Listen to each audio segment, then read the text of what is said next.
મહત્વના સમાચાર સામે આવી રહ્યા છે, જ્યાં અર્જુન મોઢવાડિયાએ ભાજપમાં નહીં જોડાવાના અટકળનો અંત આવ્યો છે। અર્જુન મોઢવાડિયાની ભાજપમાં જોડાવાની અટકળોનો અંત આવ્યો છે, જ્યાં મોઢવાડિયાએ ટ્વીટ કરી ખુલાસો પણ કર્યો છે।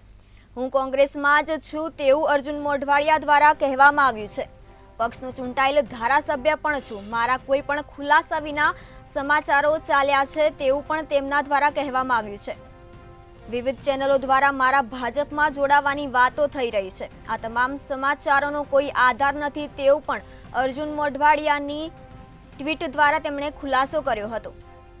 અર્જુન મોઢવાડિયાની ભાજપમાં જોડવાની અટકળોનો અંત આવ્યો છે। મોઢવાડિયાએ ટ્વીટ કરીને પોતાનો ખુલાસો કર્યો છે કે હું કોંગ્રેસમાં જ છું, પક્ષનો ચૂંટાયેલ ધારાસભ્ય છું। મારા કોઈ પણ ખુલાસા વિના સમાચારો ચાલે આવે છે। વિવિધ ચેનલો દ્વારા મારા ભાજપમાં જોડાવાની વાતો થઈ રહી છે। આ તમામ સમાચારોનો કોઈ આધાર નથી તેવું પણ તેઓએ જણાવ્યું હતું।